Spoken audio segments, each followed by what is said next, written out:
Hello दोस्तों, कैसे हैं आप लोग। आशा करता हूँ आप लोग स्वस्थ होंगे, मस्त होंगे और आपकी प्रिपरेशन अच्छी खासी चल रही होगी। दोस्तों, इससे पहले मैं आपके साथ 2013 का पेपर सॉल्व किया था हमने। उसमें कम्प्रहेंशन सॉल्व किया था।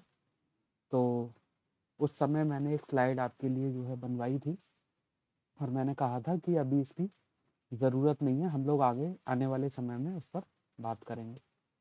तो आज शायद इस वाली स्लाइड की आपको ज़रूरत पड़ जाएगी, क्योंकि बिना इसके आज हम लोग काम नहीं करने वाले। 2013 का जो पैटर्न था तो वो थोड़ा सा अलग था। उसके बाद कुछ चीज़ें मैंने आपके लिए पेपर में से जो है निकाली हैं, जो आपकी हेल्प करेंगी पूरी पूरी, जिससे आप कंप्रहेंशन को अच्छी तरीके से सॉल्व कर पाएँ। और ये जो आज मैं आपके साथ पेपर जो डिस्कस करूँगा 2017 का है, 2017 का पेपर है। और चलिए शुरू करते हैं। और मैं आशा करता हूँ आप बाकी की प्लेलिस्ट्स का जो है देखते रहिए, जो आपकी तैयारी में आपको हेल्प कर पाएगी। और इसी के साथ हम लोग ये वाली वीडियो जो है देखो आज मैं रिकॉर्ड करूँगा और 1-2 दिन में जो है देखो हो जाएगी, आपके पास आ जाएगी। और चलिए शुरू करते हैं। जैसा कि मैंने उस समय कहा था कि आज तो इसकी ज़रूरत नहीं है, 2013 वाली वीडियो 2013 का जो पेपर था उस वीडियो में इसकी ज़रूरत थी नहीं, क्योंकि वहाँ पैटर्न अलग था। उसके बाद यूपीएससी अपना हर साल थोड़ा सा पैटर्न को चेंज करके चलती है और उसकी चाल का अंदाज़ा खैर किसी को नहीं रहता कि क्या होने वाला है। तो आगे का थोड़ा सा जो भी हमें अंदाज़ा है हम उस हिसाब से काम करेंगे, लेकिन आपसे मैंने कहा था कि आप जो है इसको थोड़ा सा याद करके चलेंगे। तो मैं आशा कर रहा हूँ कि आप लोगों ने इसको थोड़ा सा याद कर रखा होगा। ठीक है, देखो ये वाला जैसे ऊपर दे रखा है, best reflects the logical inference from the passage, outer knowledge applied. ये मतलब मैंने अपनी तरफ से लिख दिया है आउटर नॉलेज अप्लाइड, क्योंकि जो इंग्लिश मीडियम वाले हैं, हिंदी मीडियम वाले हैं, दोनों लोग इसको देख सकते हैं। आसान है, कोई परेशानी वाली बात इसमें जो है नहीं है। मैंने पहले ही बोला है ये स्लाइड आपको याद होनी चाहिए। मैं चाहता हूँ कि आप हिंदी में और इंग्लिश में दोनों में आप जो है अपने मतलब के वर्ड को पकड़ पाएँ। अगर हिंदी माध्यम पे हैं तो आप हिंदी के वर्ड को पकड़ें, और इंग्लिश माध्यम में हैं तो इंग्लिश वाले इसे देख लें। लेकिन आपके जो वर्ड हैं, आप कंप्रहेंशन को पूछा क्या गया है, तो उसके लिए मैंने इसको तैयार किया है, जो कि 2013 से 2023 तक जो पेपर थे, सब में मैंने जो उसका कोर था कंप्रहेंशन का, जिस तरीके से भी कंप्रहेंशन को सॉल्व किया जा सकता है, मैंने हर उस तरीके को आपके लिए ढूँढने का प्रयास किया था। और जिसका परिणाम आप निर्धारित करेंगे क्या होना है, उसी के साथ आप इन चीज़ों को जो है याद कर लें। और जैसा कि इसमें दिख रहा है सेकंड ऑप्शन, सेकंड लाइन में, best reflects the most logical and rational implication conveyed by the passage. मतलब आपको क्या करना है कि हिंदी में देखो एक बार, सर्वाधिक युक्तियुक्त और तर्कसंगत निहितार्थ को सर्वोत्तम रूप में प्रतिबिंबित करता है। कौन करता है? परिच्छेद करता है। मतलब आपको अपनी आउटर नॉलेज का इस्तेमाल इसमें करना नहीं है, आपको परिच्छेद से ही इसका उत्तर ढूंढना होगा। कुछ चीज़ें ऐसी होती हैं जहाँ आपको अपनी बुद्धि का इस्तेमाल करना होगा, जैसे इसे देख लीजिए, इसमें लिखा हुआ है most likely reflects as to what the author of the passage intends to say. मतलब ऑथर जो है किस ओर इशारा कर रहा है, क्या कहना चाहता है। तो आप इसको थोड़ा सा इसमें भी मतलब आउटर नॉलेज तो इसमें भी नहीं है, क्योंकि आपको पैसेज से ही देना है इसका भी उत्तर। मैं माफ़ी चाहता हूँ, जो मैं कहना चाह रहा हूँ वो शायद दूसरा है। उसमें मैं आपको दिखाता हूँ कि वो कहाँ पर है, जिसमें आपको अपनी थोड़ा सा आप अपनी बुद्धि का इस्तेमाल कर सकते हैं। जैसे कि इसमें देखो third row, sir best reflects the most logical and rational message conveyed by the author. ये भी ऑथर से है, और जो मैं आपको चाह रहा हूँ वो ये है शायद। मैसेज आपको जो है इमीडिएट एक्शन, हाँ ये वाला है। यहाँ पे आप अपनी बुद्धि का इस्तेमाल पूरी तरीके से करिए, कोई फ़र्क नहीं पड़ेगा। आप, मैं अपनी बुद्धि का मतलब, आप अपना भी जो भी ज्ञान है आपका, आप ज्योग्राफी से उठाते हो, पॉलिटी से उठाएं, इकोनॉमी से उठाएं, कोई फ़र्क नहीं पड़ता। आपका जो ज्ञान है वो यहाँ पर काम आएगा, क्योंकि वो जो पूछेगा वो पूछेगा best reflects the most rational practical and immediate action. यहाँ क्या होना चाहिए अकॉर्डिंग टू पैसेज। लेकिन इस तरीके के प्रश्न को आप बिना पैसेज पढ़े और ऑप्शंस के साथ खेल कर भी जो है अच्छी तरीके से अपना आंसर दे पाएंगे। और ये चीज़ मैं आपको करके दिखाऊंगा। 2017 का आज पेपर है और कंप्रिहेंशन पर चर्चा होगी। मुझे पता है आपकी काफ़ी सारी वीडियोस लटकी हुई हैं, रीजनिंग की भी आएगी, मैथ्स की भी आएगी, दोनों की आएगी, कोई परेशानी वाली बात नहीं है। लेकिन मैं चाह रहा हूँ कुछ चीज़ें पहले पूरी हो जाएँ। तो जैसे कंप्रिहेंशन से सबसे ज़्यादा सवाल आते हैं, लगभग हर साल 27-28 सवाल देखने को मिलते ही हैं। तो मैं चाहता हूँ कि आप उस तरीके से उसे पेपर को तैयार करें कि आपका कंप्रिहेंशन अटके ना। ठीक है? तो इसी के साथ मैं आपको लेकर चल रहा हूँ हमारे 2017 के पेपर पे, और मैं चाह रहा हूँ कि आप इसको जो है एक बार और याद कर लें। जैसे इसमें मैं आपको बहुत जल्दी से बता देता हूँ, जैसे best reflex the crucial message conveyed, future oriented होता है ये। इसमें क्या होगा, लेखक द्वारा व्यक्तिगत निर्णायक संदेश सर्वोत्तम रूप से कहना क्या चाहते हो, कहना क्या चाहते हो, ये जो है मैंने जोड़ा है। तो लेखक के द्वारा जो भी चीज़ें अच्छा मैसेज उसका जो भी है, और वो पूछता है इसमें क्रूशियल मैसेज मतलब, और ये जो मैसेज होता है ये होता है फ्यूचर ओरिएंटेड, जिसमें आप जो है अपना भविष्य का थोड़ा सा इसमें चर्चा की गई होगी, भविष्य में कुछ होने वाला होगा उसका अनुमान दे रखा होगा, कुछ ऐसी चीज़ें फ्यूचर ओरिएंटेड आपको इसमें देखने को मिलती है। उसके बाद क्या होता है कि best reflects the crux of the passage, पूरे पैसेज का जो सारांश होगा, जो मर्म होगा, वो आपको इसमें बताना पड़ता है। उसके बाद क्या होगा कि best implies the most rational assumption that can be made from the passage, passage के द्वारा जो भी अजम्पशन होगा, जो भी पूर्व धारणा होगी, मैं आपको वादा कर रहा हूँ दोस्तों कि शायद ही कोई एकाध प्रश्न एक्सेप्शन में शायद भले ही गलत हो, लेकिन आप लगभग सभी प्रश्न को सही कर पाएंगे, ऐसी मेरी ओर से आपके लिए मतलब प्रयास रहेगा। और आप इसको जो है अच्छे से देखें, अच्छे से इसको याद कर लें। कॉरोलरी सिचुएशन एंड ऑप्शंस, एक ऐसी स्थिति या कथन जो अन्य स्थिति या कथन का स्वाभाविक और प्रत्यक्ष परिणाम है, मतलब या तो निष्कर्ष होगा या अनुमति होगी। कॉरोलरी में काफ़ी सारी चीज़ें वो बोलेगा, लेकिन उनमें से किसी एक चीज़ पर बहुत ज़्यादा फोकस कर रहा होगा, और उन्हीं में से आपका कोई एक ऑप्शन सही होता है, जो या तो किसी चीज़ का निष्कर्ष हो सकता है या किसी चीज़ की अनुमति हो सकता है। जब भी कोई कॉरोलरी सिचुएशन आगे आएगी किसी भी पैसेज में, कंप्रिहेंशन में, मैं वहाँ पर आपको इस चीज़ का याद, वहाँ पे मैं आपको याद दिला दूंगा कि मैंने ये बात क्यों कही थी, कहाँ कही थी, कब कही थी। ठीक है? तो फटाफट शुरू करते हैं हम पेपर। 2017 का पेपर आपके स्क्रीन पर आपको दिख रहा है, और इसी के साथ हम लोग आज इस पेपर को सॉल्व करने वाले हैं। और पहला जो आपके सामने प्रश्न है वो मैं आपकी स्क्रीन पर शो कर दिया है मैंने, और आप यहाँ से जो है इसको शुरू करेंगे सॉल्व करना हम लोग। परीक्षित 1, तो देखो इसमें क्या पूछा है, मैंने हमेशा आपको पहले मैंने वीडियो कराई थी, उसमें भी मैंने आपसे कहा था कि आप सबसे पहले जो है ऑप्शंस को देखेंगे कि आपके ऑप्शंस जो है वो क्या कह रहे हैं। एक मिनट पहले मैं ज़रा पेन ले लूँ, बस ठीक है।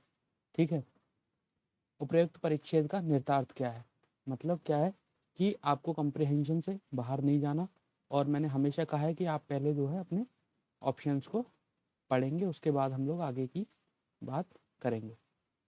संसाधन संसाधन आधारित संघर्ष सदैव राजनीतिक रूप से प्रेरित होते हैं। पर्यावरणीय और संसाधन आधारित संघर्षों के समाधान के लिए कोई राजनीतिक हल नहीं होते, और पर्यावरण मुद्दे संसाधनों पर दबाव बनाए रखने और राजनीतिक संघर्ष में योगदान करते हैं। पहचान अथवा विचारधारा पर आधारित राजनीतिक संघर्ष का समाधान नहीं हो सकता। अब हमने ये जैसे 4 ऑप्शंस को पढ़ा, और उसके बाद हम अपने कंप्रिहेंशन पर आ गए और इसे पढ़ा। जलवायु परिवर्तन में एक चीज़ जो अकाट्य रूप से होती है, वह ऐसी घटनाओं का घटित होना या बढ़ना है जिनसे संसाधनों के कम होते जाने में और तेजी आती है। ठीक है, इन घटते जाते संसाधनों के ऊपर होने वाली प्रतिस्पर्धा के परिणाम स्वरूप राजनीतिक या और भी हिंसक संघर्ष सामने आता है। संसाधन आधारित संघर्ष शायद ही कभी खुलेआम हुए हैं, इसलिए उन्हें विलग रूप से देखना कठिन होता है। इसके बजाय वे ऊपरी परतें ओढ़कर राजनीतिक रूप से कहीं अधिक स्वीकार्य रूप में सामने आते हैं। जल जैसे संसाधनों के ऊपर होने वाले संघर्ष प्राय पहचान या विचारधारा के वेश का लवादा ओढ़े रहते हैं। ठीक है, कंप्रिहेंशन को हमने पढ़ा, अब हम ऑप्शन को एक बार आई एम सॉरी दोस्तों, है ना। तो ठीक है, इसके बाद क्या हुआ, संसाधन आधारित संघर्ष सदैव राजनीतिक रूप से प्रेरित होते हैं, ऐसा उसने जो है नहीं कहा है। राजनीतिक, और दूसरा क्या है कि संसाधन जो हैं उसके, उनमें क्या होती है, जो कमी होती है। और यहाँ पर जैसे उसने कहा है कि विचारधारा की वेश का लबादा ओढ़े रहते हैं। तो पहला बयान तो एक तरफा है कि संसाधन आधारित संघर्ष सदैव राजनीतिक रूप से प्रेरित होते हैं, ऐसा इसमें जो है कहीं भी नहीं कहा गया है कि सदैव राजनीतिक रूप से ही प्रेरित होंगे, ऐसा नहीं हो सकता। पर्यावरण संसाधन आधारित संघर्षों के समाधान के लिए कोई राजनीतिक हल नहीं होते, हल बिल्कुल होते हैं, और इसमें उसने हल पर कोई चर्चा नहीं करी कि हमें हल क्या करना है, तो सॉल्यूशन तो वो मांग ही नहीं रहा। पर्यावरणीय मुद्दे संसाधनों पर दबाव बनाए रखने और राजनीतिक संघर्ष में योगदान करते हैं। ठीक है, ऐसा हुआ है क्योंकि दो चीज़ों के बीच की बात हुई है, जिसमें आपका पहला क्या है, पर्यावरणीय संसाधन पर दबाव, और राजनीतिक, उसकी जो राजनीतिक जो रूपरेखा है उसकी बात की है। पहचान अथवा विचारधारा पर आधारित संघर्ष आधारित राजनीतिक संघर्ष का समाधान नहीं हो सकता।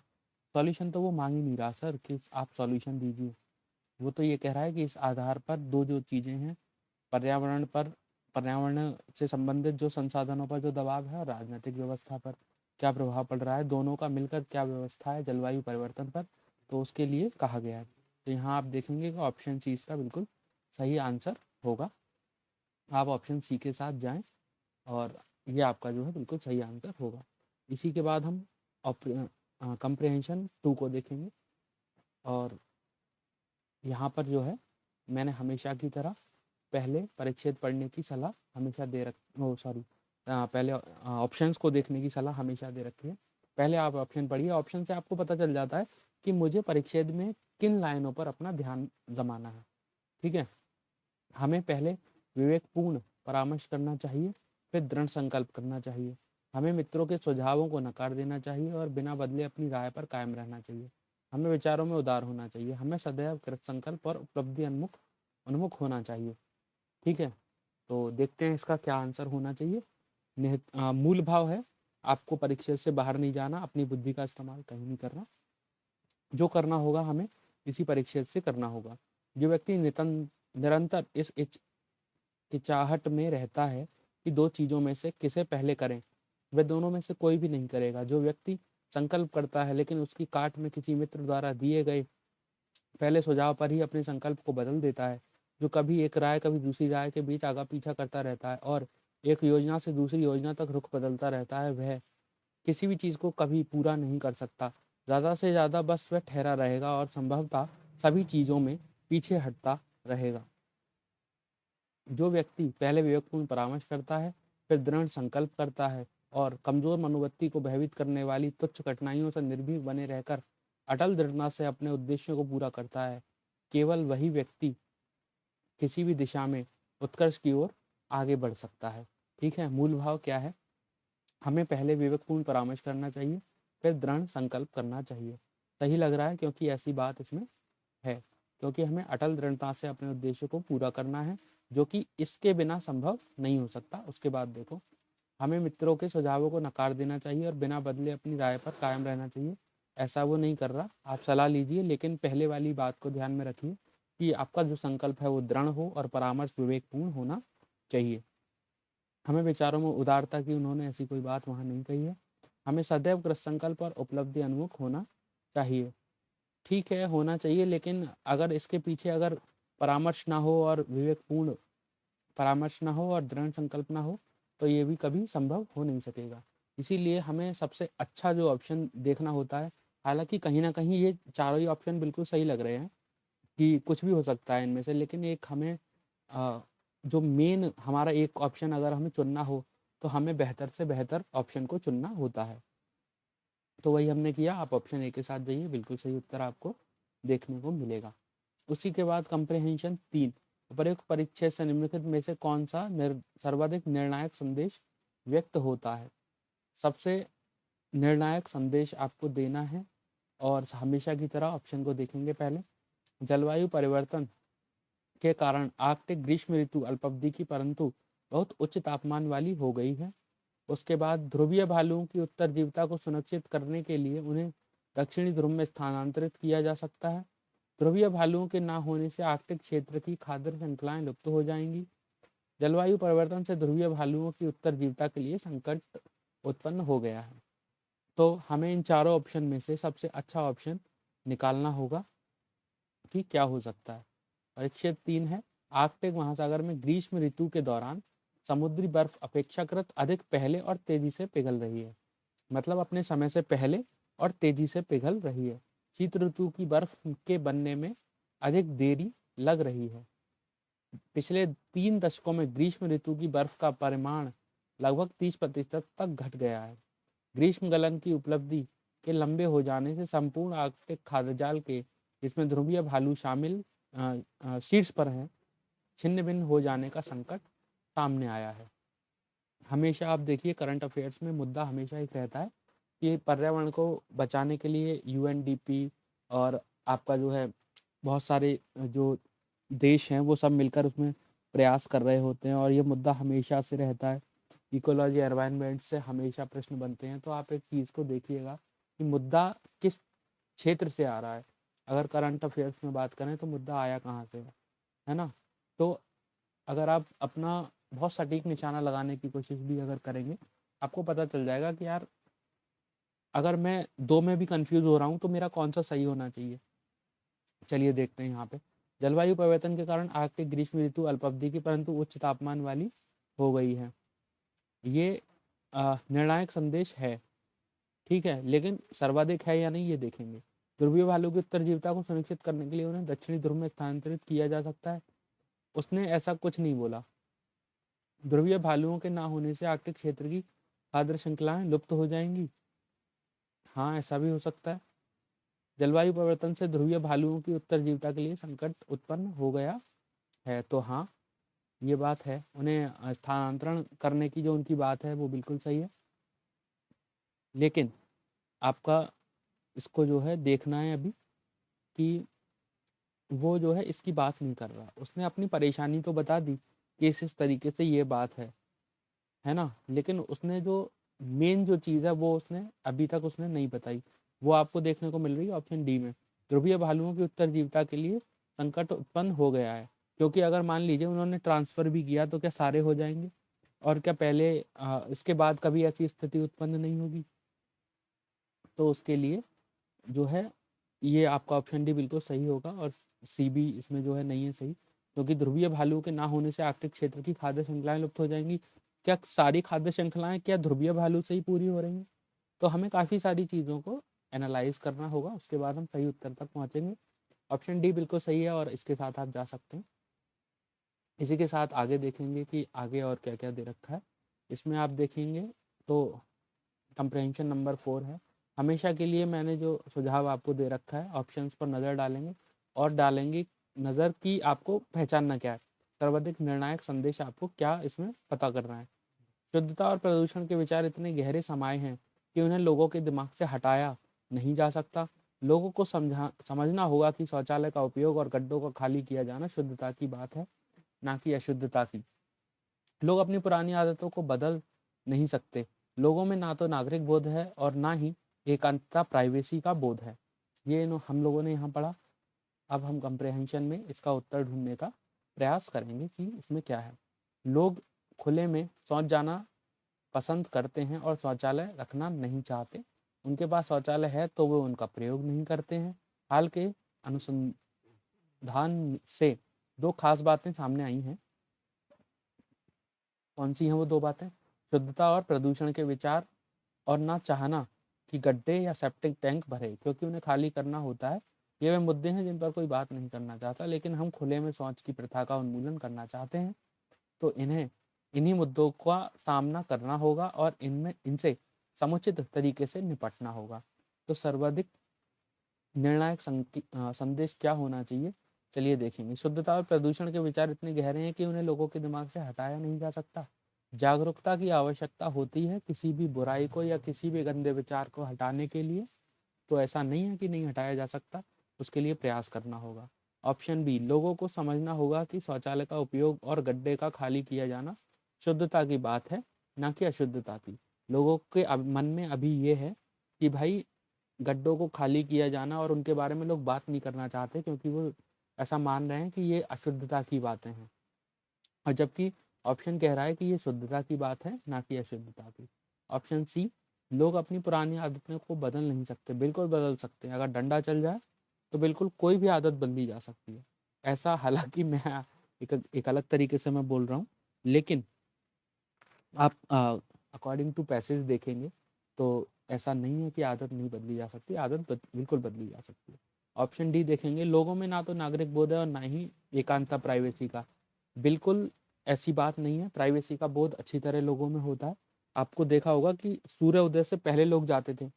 किस लिए जाते थे? कि उन्हें एकांतता और प्राइवेसी का बोध होता था। ठीक है।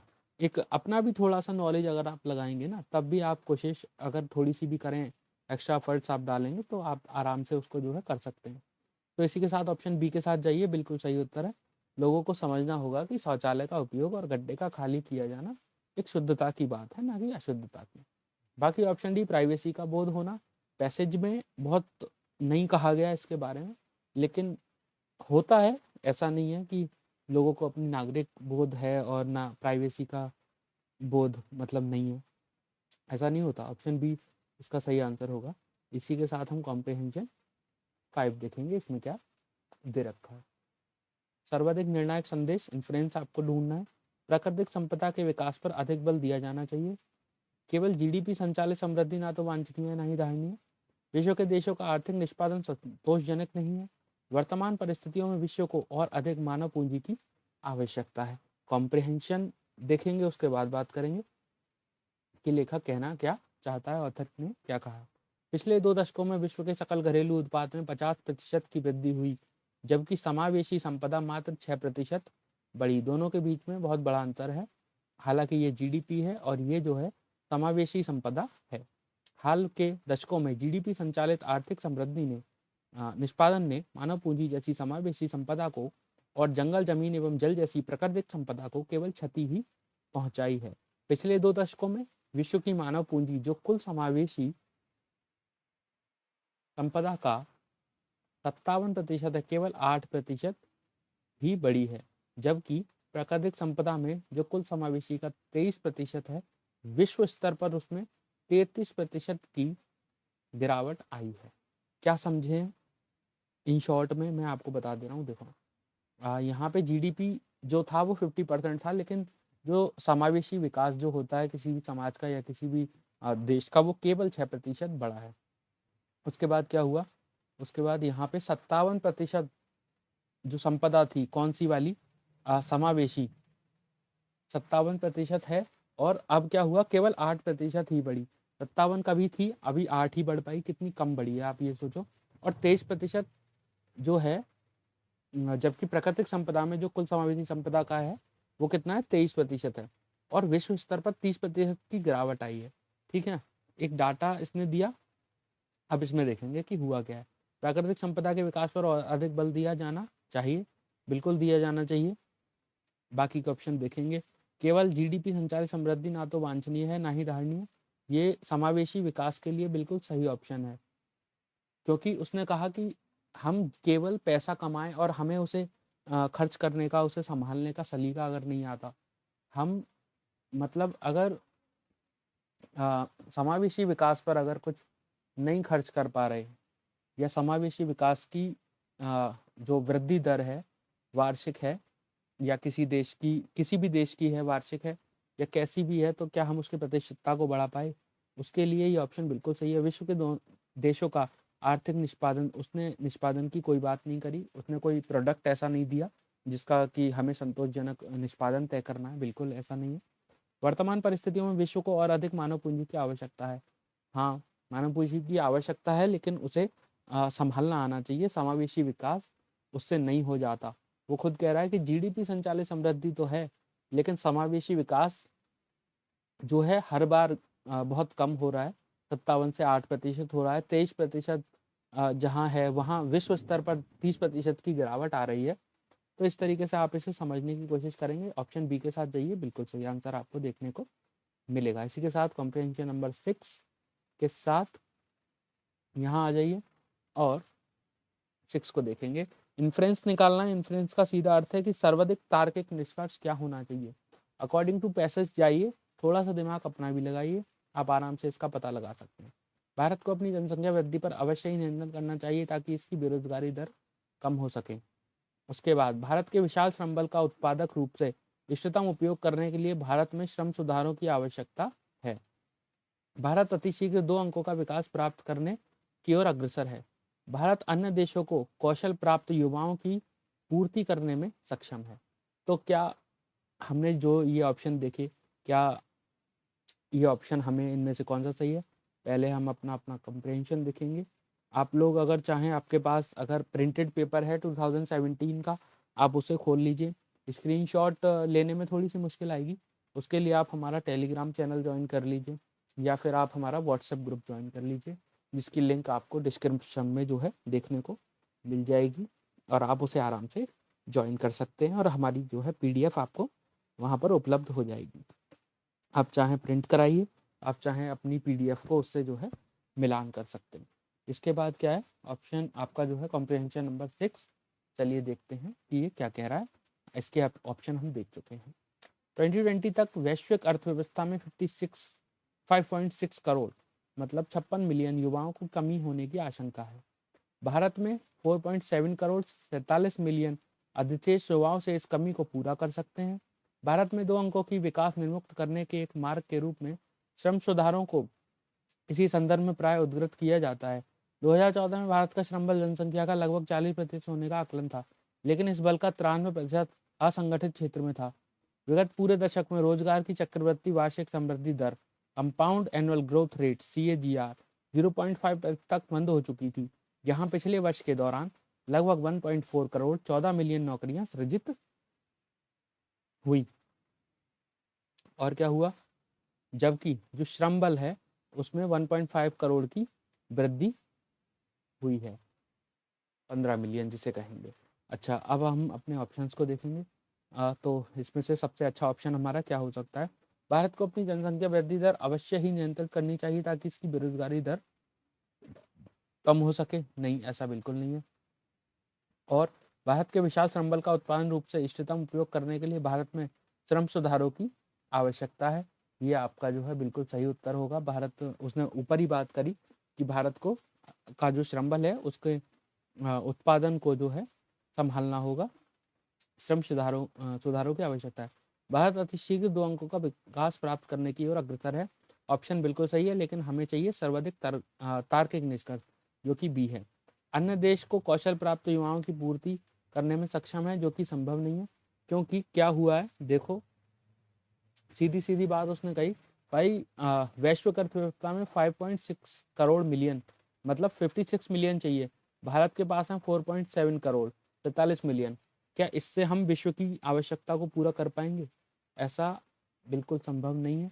ऑप्शन डी को आप इग्नोर मतलब करेंगे, इसको कैंसिल करेंगे। क्यों करेंगे? जब आप मेरे लेवल पर आप कॉम्प्रिहेंशन को सॉल्व करने पर आएंगे तो आप देखते ही पता चल जाएगा आपको कि भाई ये बिल्कुल गलत है, या अगर है तो क्यों, और नहीं है तो क्यों ये सही है। इसका अनुमान आप तभी लगा लेंगे जब आप मेरे स्तर पर आप उसको थोड़ा सा समझने का प्रयास करेंगे। इसी के साथ अगला कॉम्प्रिहेंशन आपकी स्क्रीन पर दिखाई दे रहा होगा। मुख्य विचार क्या है, पहले हम इसको जो है पढ़ेंगे कि मनुष्य के लिए यह आवश्यक है कि वे काम करें। कार्य एवं अवकाश के मध्य संतुलन होना चाहिए। कार्य करना एक निरंकुशता है जिसका हमें सामना करना ही पड़ता है। मनुष्य के लिए कार्य की प्रकृति को समझना आवश्यक है। वही मुख्य विचार है, अपना दिमाग नहीं लगाना, हमें इसी में से इसका उत्तर देना है। सबसे पहला पार्ट जो हमें पढ़ाया जाना चाहिए कि अब हमें उसे समझने के लिए पर्याप्त बड़े हो चुके हों, यह है कि कार्य करने की बाध्यता से पूरी स्वतंत्रता अप्राकृतिक है और इसे गैर कानूनी होना चाहिए, क्योंकि हम कार्यभार के अपने हिस्से से केवल तभी बच सकते हैं जब हम इसे किसी दूसरे के कंधों पर डाल दें। प्रकृति ने यह विधान किया है कि मानव प्रजाति यदि कार्य करना बंद कर दे तो भूखमरी से नष्ट हो जाएगी। हम इस निरंकुशता से बच नहीं सकते। हमें इस प्रश्न को सुलझाना पड़ेगा कि हम अपने आप को कितना अवकाश देने में समर्थ हो सकते हैं। मुख्य विचार क्या होना चाहिए, चलिए देखते हैं। मनुष्य के लिए आवश्यक है कि वे काम करें। हाँ भाई, काम करना ज़रूरी है, क्योंकि देखो उसने यहाँ कहा कि जब हम उसे समझने के लिए ये नहीं, कार्य करने की बाध्यता से पूरी स्वतंत्रता अप्राकृतिक है। तो जो चीज़ अप्राकृतिक है वो नहीं होनी चाहिए। बिल्कुल आवश्यक है कि वे काम करें, ठीक है। दूसरी चीज़ उसने कहा कि मनुष्य यदि कार्य करना बंद कर दे तो भुखमरी से जो है नष्ट हो जाएगी मानव प्रजाति। तो उसके लिए कार्य करना आवश्यक है। कार्य एवं अवकाश के मध्य संतुलन होना चाहिए। ऐसी उसने नहीं कहा कि संतुलन कहीं बनाओ, उसने ऐसा नहीं कहा। कार्य करना एक निरंकुशता है जिसका हमें सामना करना पड़ता है। निरंकुशता होगी तो कभी उस कार्य में मन ही नहीं लगेगा, आप उस कार्य को कर ही नहीं सकते। हालांकि इसकी चर्चा भी परिच्छेद से यह भिन्न है, इसमें नहीं है। और मनुष्य के लिए कार्य की प्रकृति को समझना आवश्यक है। मनुष्य के लिए कार्य की प्रकृति को समझना तो आवश्यक है, लेकिन वो कह रहा है देखो यहाँ पे कि हम मतलब ये आप देखेंगे कि हम अपने को कितना अवकाश देने में समर्थ हो सकते हैं। तो इस चीज़ को समझने की आवश्यकता है, ना कि कार्य की प्रकृति को। तो मुझे नहीं लगता, आप ऑप्शन ए के साथ जाइए जो कि सर्वाधिक अच्छा उत्तर देखने को मिलता है। ऑप्शन ए बिल्कुल सही है और आप इसके साथ आराम से जा सकते हैं। इसके बाद हमारा नेक्स्ट कॉम्प्रिहेंशन हम देखेंगे। लेखक का सुझाव है कि आदतें हमारे जीवन को कठिन बनाती हैं, हमारे जीवन में सटीकता लाती हैं, हमारे लिए जीना आसान करती हैं, हमारे जीवन को मशीन बनाती हैं। तो ये आपके सामने 4 आदतें उसने लिखी। अब हमें इसको जो है देखना है कि आदतों का पालन करने से कोई हानि नहीं है जब तक कि वे आदतें हानिकारक ना हो। वास्तव में हम में से अधिकांश लोग आदतों के पुलिंदे से शायद कुछ अधिक ही व्यवस्थित होते हैं। हम अपनी आदतों से मुक्त हो जाएं तो बचेगा उस पर शायद ही कोई ध्यान देना चाहे, जो बचेगा उस पर शायद ही कोई ध्यान देना चाहे। इसके बिना नहीं चल सकते। वे जीवन की प्रक्रिया को सरल बनाती है। इससे हम बहुत सी चीज़ें अपने आप करने में समर्थ होते हैं, यदि हम एक बार नया और मौलिक विचार देकर करना चाहें तो अस्तित्व एक असंभव उलझन बन जाएगा। चलिए देखते हैं क्या कहता है। हमारे जीवन को कठिन बनाती हैं। आदतें हमारे जीवन को कभी कठिन नहीं बनाती, बशर्ते वे अच्छी आदतें होनी चाहिए। ऊपर परिच्छेद में ऐसा कहा गया है। हमारे जीवन में सटीकता लाती हैं, तो हाँ बिल्कुल ऐसा है, लेकिन सटीकता तो पूरी तरीके से नहीं लाई जा सकती। हालांकि उसमें मदद करती है, हम ऐसा कह सकते हैं। हमारे लिए जीना आसान करती हैं, हाँ जीने के लिए हमें आसान करती हैं चीज़ें, ये ठीक है। हमारे जीवन को मशीन आदतें हमारे जीवन को मशीन नहीं बनाती, बल्कि आदतें हमारे जीवन को मशीन हो जाने से रोकती हैं। कुछ अच्छी आदतें हों, हमेशा एक मशीनी प्रक्रिया को फॉलो करना। भाई हम लोग ह्यूमन हैं, तबीयत खराब होती है, बुखार होता है, जुकाम होता है, काफ़ी सारी चीज़ें होती हैं, तो ऐसा भी नहीं हो सकता। अब डी के साथ जाइए, ओ सॉरी आप जो है सी ऑप्शन के साथ जाइए, 8C के साथ। और ये आपका जो है निकटतम जो आदतें मतलब अच्छा होना चाहिए, एक अच्छा विकल्प आपके सामने यहाँ पर आपको देखने को मिलेगा। उसके बाद आगे चलते हैं और देखते हैं कि आपका जो है क्या है इसमें। देखिए सबसे पहले हम अपने चारों विकल्पों पर एक नज़र डालेंगे, उसके बाद हम इसे सॉल्व करेंगे। उपरोक्त परिच्छेद का लेखक लोगों को क्या प्राप्त करने की चुनौती दे रहा है। हाँ भाई क्या प्राप्त करना चाहिए, देखते हैं। उच्च जीवन आदर्श, प्रगति और विशेषाधिकार, समान विशेषाधिकार, नियति की पूर्णता और राजनीतिक सहिष्णुता, साहसिक उत्साह और आर्थिक समानता, कठोर परिश्रम, भाईचारा और राष्ट्रीय एकता। इनमें से लेखक हमें कुछ प्राप्त करने की अगर चुनौती देता है तो हम इसमें से क्या चुनेंगे। चलिए देखते हैं परिच्छेद में लेखक अपना क्या बात रखना चाहता है। हमारे सामने कठोर परिश्रम है। जब तक हम अपने प्रण को पूर्णतः पूरा नहीं कर लेते, जब तक हम भारत के सभी लोगों को वह नहीं बना देते जो कि नियति चाहती है कि वे हों, तब तक हम में से किसी को आराम नहीं करना है। हम एक महान देश के नागरिक हैं, प्रगति की कगार पर हैं और उच्च आदर्शों को जीवन में उतारना है। हम किसी भी धर्म के हों, भारत की संतान हैं। हमारे अधिकार, विशेषाधिकार, दायित्व बराबर हैं। सांप्रदायिकता अथवा मानसिक संकीर्णता को बढ़ावा नहीं दे सकते, क्योंकि कोई भी देश जिसके लोग विचारों अथवा आचरण में संकीर्ण हो, महान नहीं हो सकता। ठीक है, तो चलिए देखते हैं क्या है मुद्दा। उच्च जीवन आदर्श, प्रगति और विशेषाधिकार, क्या ये हमें प्राप्त करने की चुनौती लेखक द्वारा दी गई है? नहीं, ऐसा नहीं है। केवल उच्च जीवन आदर्श हो, प्रगति हो और विशेषाधिकार से ही बात नहीं बनती, क्योंकि हमें चाहिए एक सटीक उत्तर जो कि अभी बाकी है। समान विशेषाधिकार और नियति की पूर्णता, सामाजिक सहिष्णुता से भी ऐसा हमेशा संभव नहीं हो सकता। साहसिक उत्साह और आर्थिक समानता से संभव नहीं हो सकता। कठोर परिश्रम, भाईचारा और राष्ट्रीय एकता की भावना। आप स्वयं सोचिए कि अगर जहाँ भाईचारा है, राष्ट्रीय एकता की बात जहाँ होती है, वहाँ लगभग एक पूर्णता होती है, जो कि इस कंप्रिहेंशन की जरूरत है। ऑप्शन डी, कठोर परिश्रम, भाईचारा और राष्ट्रीय एकता, एक सही उत्तर के रूप में आपको मिलेगा।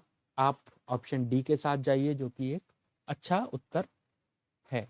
इसके बाद हम बात करेंगे क्वेश्चन नंबर 22, आपका कॉम्प्रिहेंशन है। इसमें क्या पूछा है कि कौन सा समष्टि संकल्प के स्वरूप का सर्वोत्तम वर्णन है।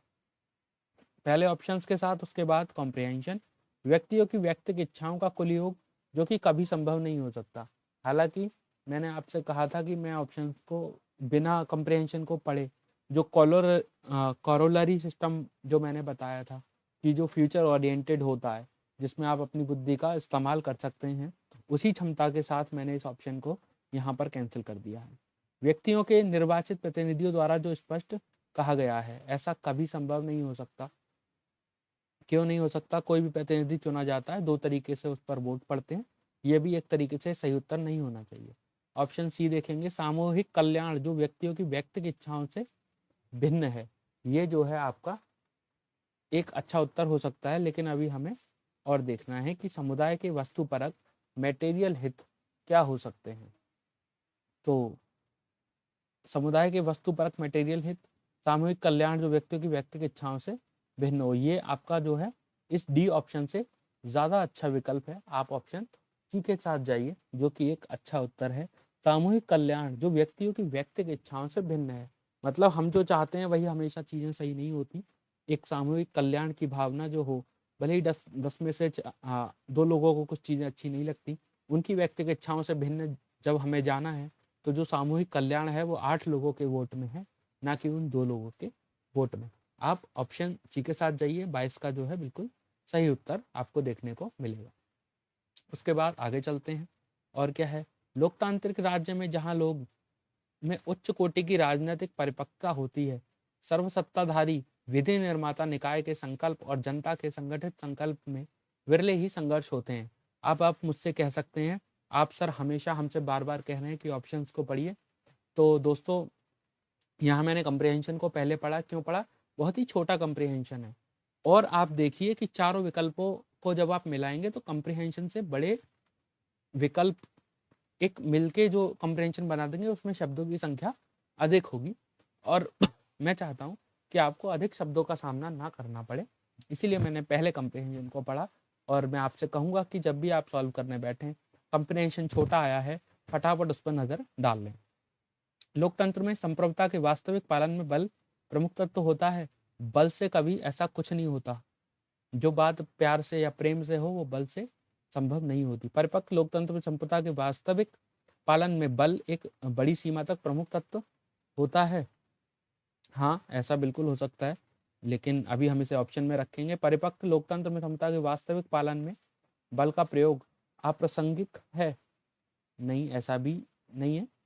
परिपक्व लोकतंत्र में संप्रभुता के वास्तविक पालन में बल का प्रयोग अप्रासंगिक है, मतलब अगर हमें संप्रभुता के वास्तविक पालन हमें कराना है और बल का प्रयोग करेंगे तो क्या वो अप्रासंगिक होगा? क्या ऐसा है?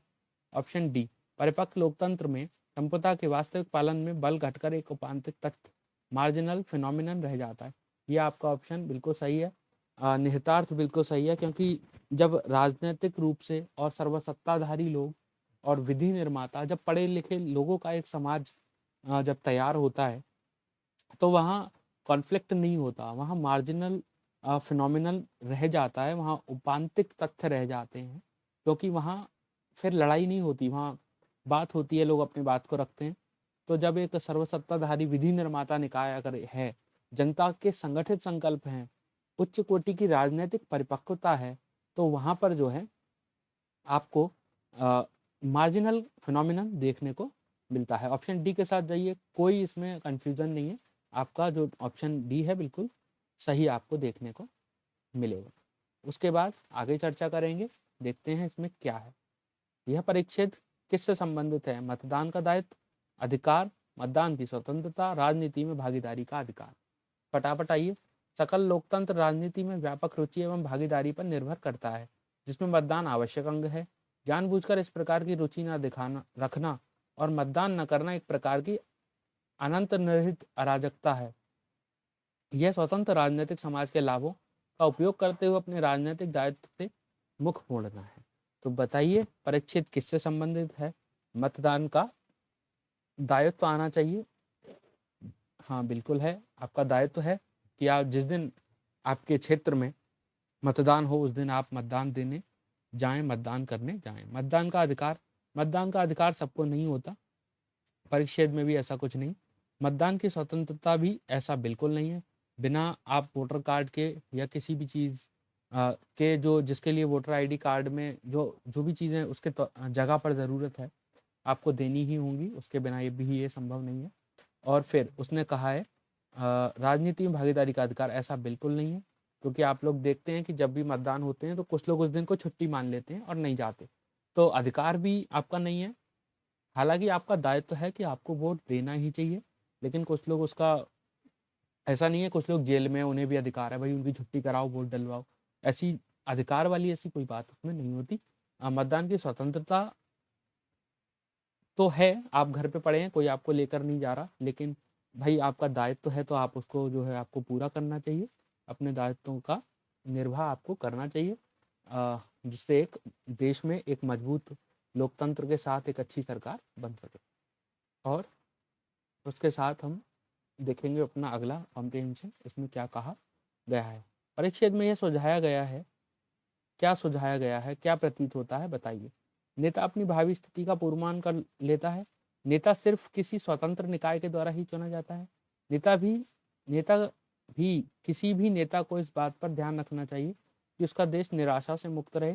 किसी देश में बनी हुई निराशा की परिणति कभी कभी तानाशाही में होती है। चलिए देखते हैं कॉम्प्रिहेंशन आपको क्या उत्तर देने में मदद करता है। किसी स्वतंत्र देश में नेता की स्थिति तक पहुंचने वाला व्यक्ति सामान्यतः उत्कृष्ट चरित्र और योग्यता वाला व्यक्ति होता है। इसके साथ ही इसका पूर्वानुमान कर लेना भी संभव होता है कि वह इस स्थिति तक पहुंचेगा, क्योंकि जीवन के प्रारंभिक वर्षों में ही उसके चारित्रिक गुणों का देखा जा सकता है। किंतु किसी तानाशाह के मामले में यह हमेशा सत्य नहीं होता। वह प्राय अपनी सत्ता की स्थिति तक संयोग से पहुंच जाता है। अनेक बार तो सिर्फ अपने देश की दुखद स्थिति के कारण भी ऐसा देखने को मिलता है। ऐसा हमेशा नहीं होता कि नेता अपनी ही स्थिति का पूर्वानुमान कर लेता है। ठीक है, नेता सिर्फ किसी देश के द्वारा ही चुना जाता है, ऐसा भी नहीं है। किसी भी नेता को इस बात पर ध्यान रखना चाहिए कि उसका देश निराशा से मुक्त रहे। क्या ऐसा हमेशा संभव है?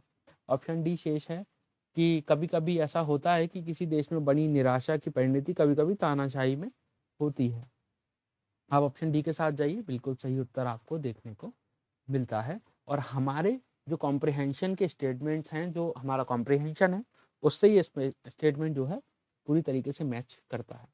ये चीज़ें आपके लिए बड़ी ही उपयोगी साबित होंगी जब आप इन्हें पकड़ने की कोशिश करेंगे। प्लीज़ मेरी बात पर यहाँ थोड़ा सा ध्यान दीजिए कि आपको इसकी कितनी आवश्यकता है, आपको इसे कितना समझना है। चलिए देखते हैं आगे हमारा 26, इसमें क्या है। निम्नलिखित में से पूर्व धारणा बनाई गई है, अजम्पशन है। उपरोक्त परिच्छेद के संदर्भ में निम्नलिखित पूर्व धारणाएं बनाई गई हैं, तो आपको इसका उत्तर देना है। फुर्सत के समय को लोग सदैव उपहार के रूप में देखते हैं तथा इसका उपयोग और अधिक भौतिक संपदा अर्जित करने के लिए करते हैं।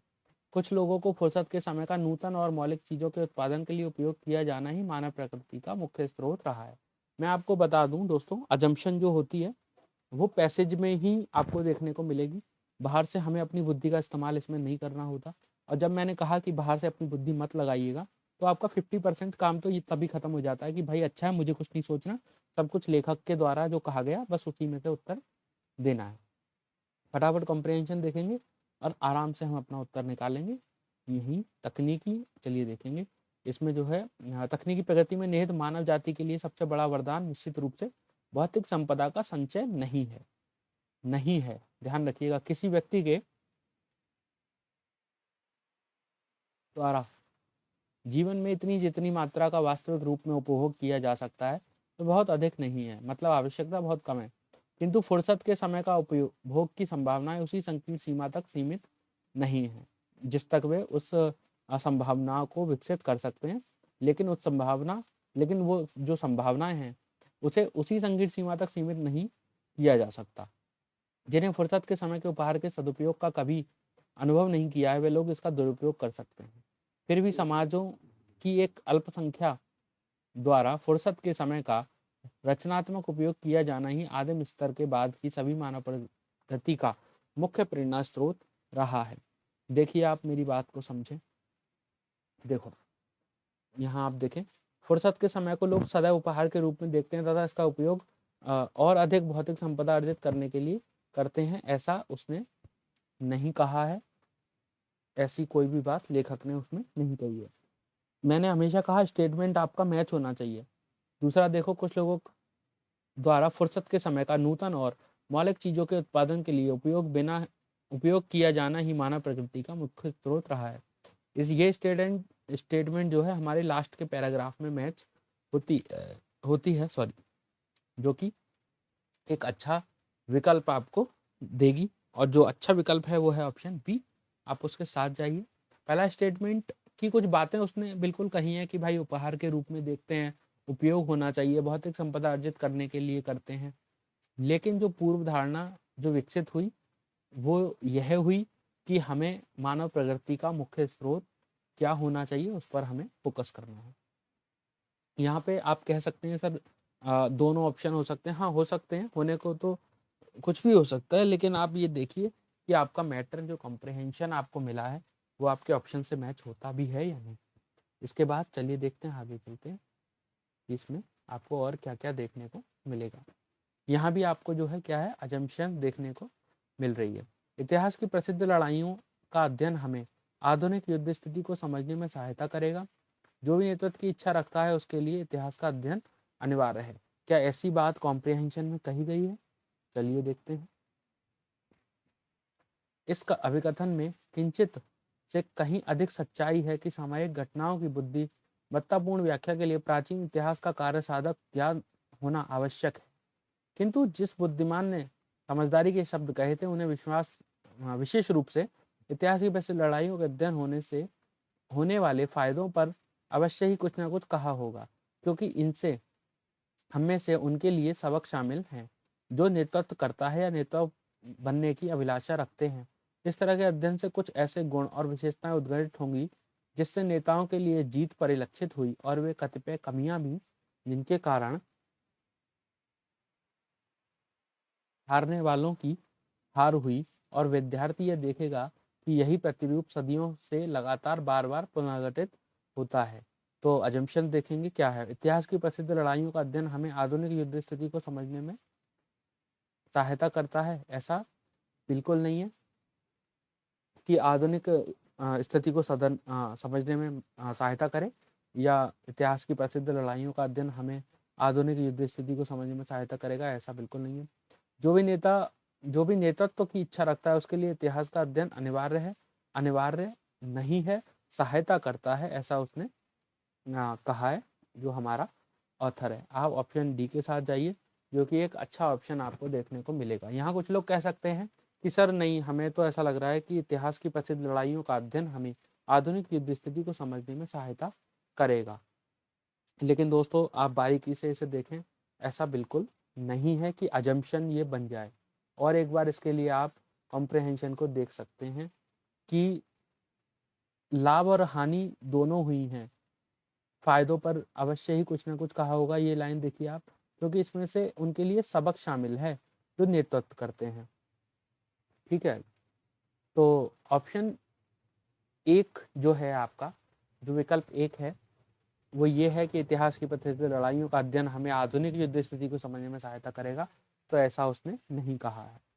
ठीक है, और इसके बाद हम देखते हैं कि आगे हमारे पास और कितने कॉम्प्रिहेंशन है।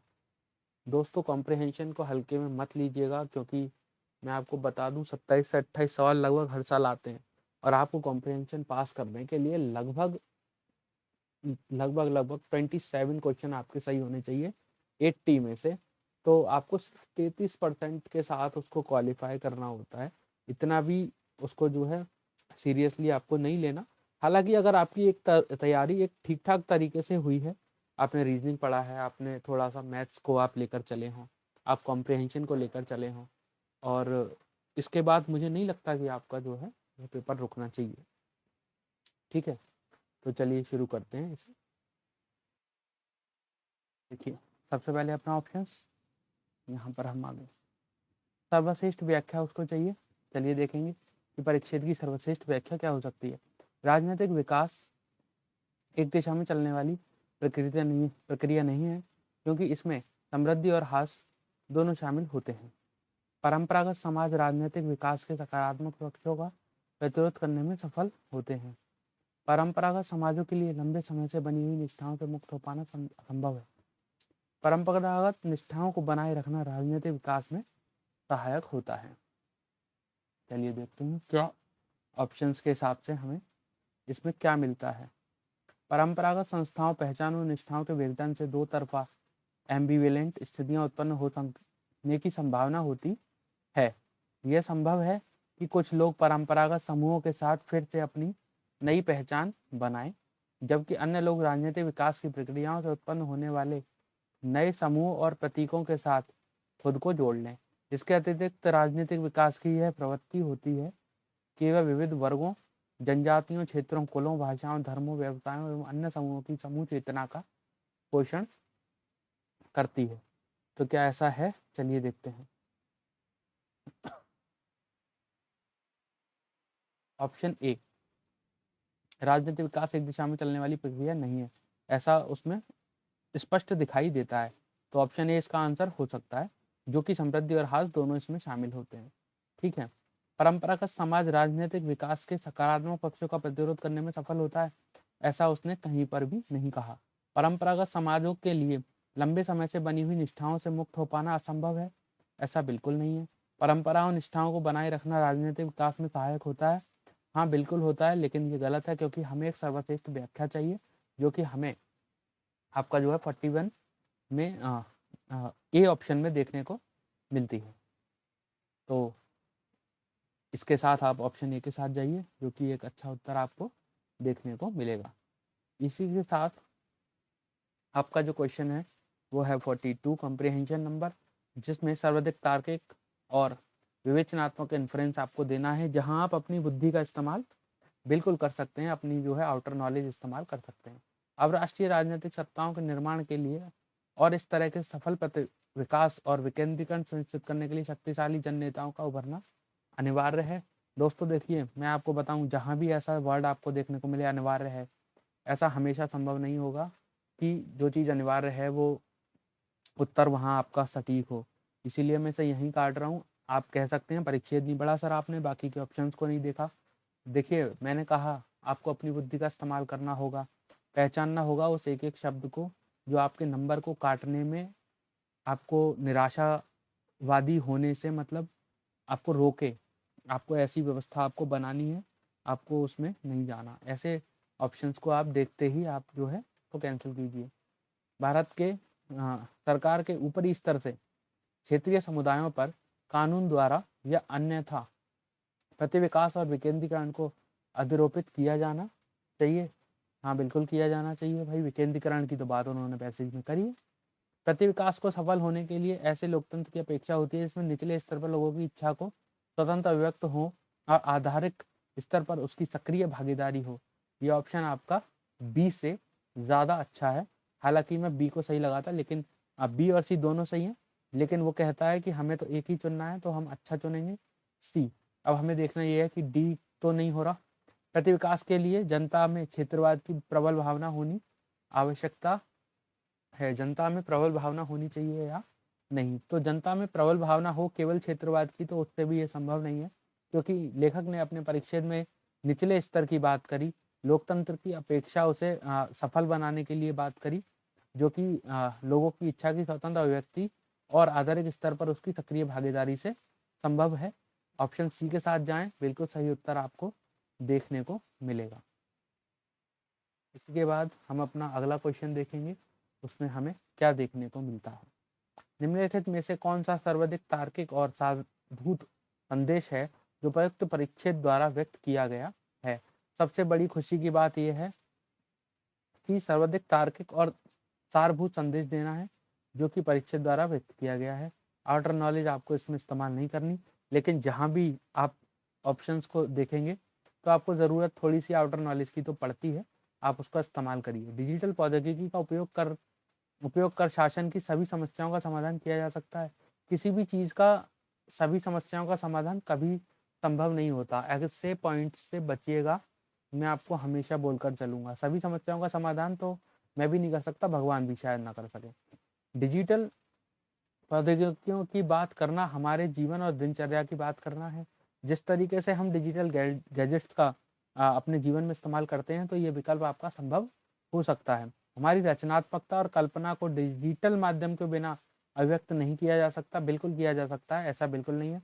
और परीक्षण में इस तरीके की कोई बात भी नहीं कही गई है कि डिजिटल माध्यम के बिना हम अभिव्यक्त नहीं कर सकते। डिजिटल तंत्रों का उपयोग भविष्य में मानव के अस्तित्व के लिए अत्यावश्यक है। भविष्य में क्यों, आज भी आवश्यक है। आज क्या आवश्यकता नहीं है क्या? वर्तमान में भी तो हमें इसकी आवश्यकता है। तो आप 43B के साथ जाइए, जो कि एक अच्छा उत्तर है कि हम डिजिटल प्रौद्योगिकी के बिना तो रह ही नहीं सकते। 24 घंटा डिजिटल प्रौद्योगिकी हमारे साथ है, हमारे जीवन और दिनचर्या का हिस्सा है। ऑप्शन आपका बी, इसके साथ जाइए, बिल्कुल सही आपको देखने को मिलेगा। उसके बाद हम आपका जो है क्वेश्चन नंबर 44 देखेंगे, जिसमें हमें सेम चीज़ देखनी है जो हमने 43 में देखी। क्वेश्चन 44, किसी भी देश के मध्यम आय अवस्था में पहुंच जाने से उसकी उत्पादकता में ह्रास होने का खतरा होता है, जिसके परिणाम स्वरूप आय की वृद्धि रुक जाती है। मध्यम आय जाल में फंसना तेजी से बढ़ रही अर्थव्यवस्था की एक सामान्य विशेषता है। क्या ऐसा हो सकता है? एशिया की उभरती हुई अर्थव्यवस्थाओं के लिए वृद्धि की गति को बनाए रखने की कोई आशा नहीं है। ये हो सकता है। जहां तक उत्पादकता की वृद्धि का प्रश्न है, एशिया की अर्थव्यवस्थाओं का निष्पादन संतोषजनक नहीं है। क्या ऐसा संभव है? तो चलिए देखते हैं। पहले हमेशा की तरह कॉम्प्रिहेंशन देखेंगे, उसके बाद उत्तर। IMF ने ध्यान दिलाया है कि एशिया की तेजी से बढ़ती अर्थव्यवस्था के समक्ष मध्यम आय जाल मीडियम इनकम ट्रैप में पड़ जाने का संकट बना हुआ है। इसका आशय यह है कि इन देशों की औसत आय, जो कि अब तक तेजी से बढ़ती रही है, एक बिंदु से आगे बढ़ना बंद कर देगी। एक ऐसा बिंदु जो कि विकसित पश्चिमी जगत की आय से काफी कम है। IMF आधारभूत संरचना से लेकर कमजोर संस्थाओं तक और अपर्याप्त रूप से अनुकूल समष्टि आर्थिक मैक्रो इकोनॉमिक दशाओं तक मध्यम आय जाल से कई कारणों की पहचान करता है, जिसमें से कोई भी आश्चर्यजनक नहीं है। परंतु IMF कहता है कि सर्वरूपेण कारण उत्पादकता की वृद्धि में गिरावट है। तो चलिए देखते हैं क्या ऐसा है। किसी देश के मध्यम आय अवस्था में पहुंच जाने से उसकी उत्पादकता में ह्रास होने का खतरा होता है। इसके परिणाम स्वरूप आय की वृद्धि रुक जाती है। तो दोस्तों ऐसा होता है। ऑप्शन ए आपका सही हो सकता है। मध्यम आय जाल में फंसना तेजी से बढ़ रही अर्थव्यवस्थाओं की एक सामान्य विशेषता है। नहीं, ऐसा नहीं है, और उसने ऐसी कोई बात भी नहीं कही। एशिया की उभरती हुई अर्थव्यवस्था के लिए वृद्धि की गति को बनाए रखने की कोई आशा नहीं है। ये एक नेगेटिव सेंटेंस है, ये एक नेगेटिव स्टेटमेंट है जो कि संभव नहीं हो सकती। जहाँ तक उत्पादकता की वृद्धि का प्रश्न है, एशिया की अर्थव्यवस्थाओं का निष्पादन संतोषजनक नहीं है। उत्पादकता की संतोषजनक होने ना होने की कोई बात पैसेज में नहीं कही गई है। आप ऑप्शन ए के साथ जाइए, जो कि आपको जो है एक अच्छा उत्तर देखने को मिलता है। आगे देखते हैं इसी के साथ क्या होगा। आप देखेंगे 45, निम्नलिखित में से कौन सी सर्वाधिक तार्किक और तर्कसंगत पूर्व धारणा है जो कि उपरोक्त परिच्छेद से बनी है। अपना दिमाग आपको लगाना ही नहीं है, यहाँ आपको आउटर नॉलेज इस्तेमाल नहीं करनी। चलिए, गांव में शहरों के प्रवासन को कम करने के लिए नवप्रवर्तन तथा R&D ही एकमात्र रास्ता है। दोस्तों देखो, यहाँ एक वर्ड आया एकमात्र रास्ता है। ऐसा कभी संभव नहीं होता कि किसी भी चीज़ के विकल्प ना हो, ऐसा नहीं होता है। तेजी से विकसित होने वाली प्रत्येक देश को कृषि और अन्य क्षेत्रों में उत्पादकता के बीच विभेद को न्यूनतम करने की आवश्यकता है। तो शायद हो भी सकती है। चलो देखेंगे। समावेशी नव प्रवर्तन तथा R&D एक समतावादी समाज बनाने में सहायता कर सकते हैं, हाँ हो सकता है। द्रुत शहरीकरण केवल तभी होता है जब किसी देश की आर्थिक वृद्धि तीव्रगामी हो, नहीं ऐसा संभव नहीं है। और परिच्छेद में भी इस बारे में कोई भी बात नहीं की है। हालांकि उसने द्रुत शहरीकरण की बात करी, लेकिन ये ऑप्शन हमारा परिच्छेद से मैच नहीं खाता, इसको कैंसिल करेंगे। अब बात रही बी और सी की, तो मैं आपको बता दूं, देश में विकसित होने वाले प्रत्येक देश की कृषि और अन्य क्षेत्रों में उत्पादकता के बीच विभेद को न्यूनतम करने की आवश्यकता है। तो क्या ये हो सकता है? समावेशी नवप्रवर्तन तथा आर&डी एक समतावादी, हाँ, हालांकि हमें एक समतावादी विकास समाज बनाने का जो पैसेज ऑथर ने दिया है वो एक समतावादी समाज बनाने के लिए अधिक है, तो हम ऑप्शन सी के साथ जाएंगे। ऑप्शन बी हमारा उत्तर नहीं हो सकता, आप ऑप्शन सी के साथ जाइए, जो कि एक अच्छा उत्तर आपको देखने को मिलेगा। इसी के बराबर में आपका क्वेश्चन नंबर 46 दिखाई देगा, जहां आपको सेम चीज चाहिए जो कि इन्फ्रेंस आपसे पूछा गया है। विश्व विशाल पैमाने पर जलवायु के कारण होने वाले शरणार्थियों के प्रवासन का सामना नहीं कर पाएगा। जिस तरीके से स्टेटमेंट दे दी गई, कैसा हो सकता है? चलिए देखेंगे, आप मेरे साथ रहिए। आपको जो है मैं कॉम्प्रिहेंशन में एकदम पारंगत करने का प्रयास आपको मैं करूंगा। जलवायु परिवर्तन की ओर आगे बढ़ने से रोकने के लिए हमें तरीके और साधन ढूंढने चाहिए। भविष्य में जलवायु परिवर्तन लोगों के प्रवासन का सर्वाधिक महत्वपूर्ण कारण होगा। जलवायु परिवर्तन और प्रवासन के बीच संबंध अभी भी सही रूप से समझा नहीं गया है, तो ऑप्शन क्या होना चाहिए? चलिए देखते हैं। यह संभावना है कि जलवायु परिवर्तन के कारण बहुत बड़ी संख्या में लोग बढ़ते हुए पर्यावरणीय जोखिम में पड़ जाएंगे और फलस्वरूप प्रवासन के लिए विवश हो जाएंगे। अंतर्राष्ट्रीय समुदाय को प्रवासियों की इस नई श्रेणी की पहचान अभी करनी है। अंतर्राष्ट्रीय कानूनों के अंतर्गत शरणार्थी शब्द एक सुस्पष्ट अर्थ होने के कारण जलवायु कारण होने वाली शरणार्थियों की परिभाषा और स्थिति पर कोई सर्वसम्मति नहीं है। इस लाइन को मैं अंडरलाइन कर रहा हूँ। यह बात अभी भी समझ से बाहर है कि जलवायु परिवर्तन प्रवासन के कारण मूल कारण के रूप में कैसे कार्य करेगा। यदि जलवायु के कारण होने वाले शरणार्थियों की पहचान हो, तब भी उन्हें संरक्षण कौन प्रदान करेगा? जलवायु परिवर्तन के कारण जो अंतर्राष्ट्रीय प्रवासन होता है उस पर कहीं अधिक बल दिया गया है, परंतु आवश्यकता है कि जलवायु प्रभावित लोगों के देशों के अंदर में हुए प्रवासन की भी पहचान की जाए, ताकि उनकी समस्याओं को उचित प्रकार से दूर किया जा सके। चलिए देखते हैं।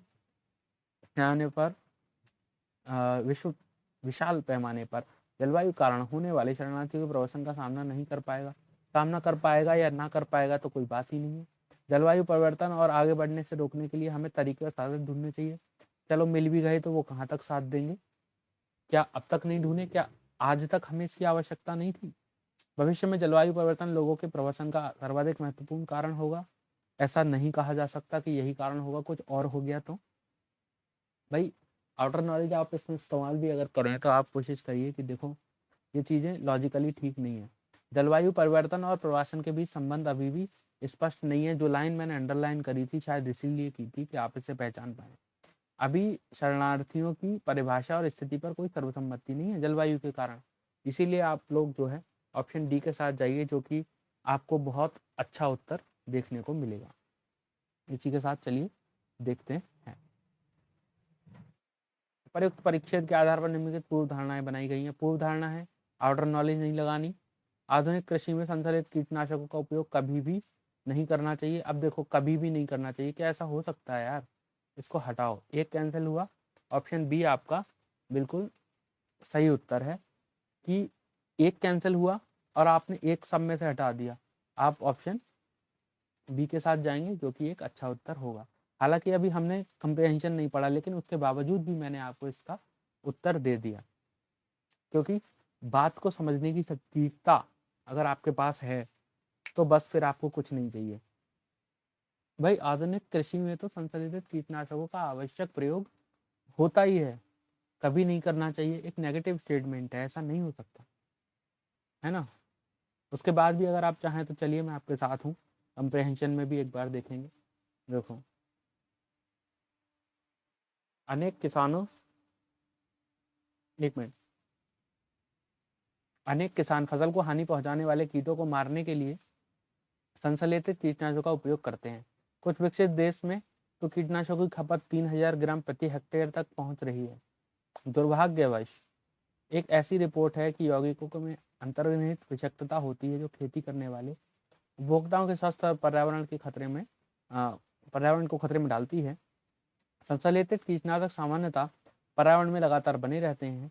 खाद्य श्रृंखला में प्रवेश कर वे सूक्ष्म जैविक विविधता को नष्ट कर पारिस्थितिकी इकोलॉजिकल असंतुलन उत्पन्न करते हैं। अंधाधुंध उपयोग के परिणाम स्वरूप कीटों में कीटनाशकों के विरुद्ध प्रतिरोध विकसित हुआ, प्राकृतिक संतुलन में गड़बड़ी हुई और जिन समष्टियों का उपचार किया जा चुका है वे फिर बढ़ गई।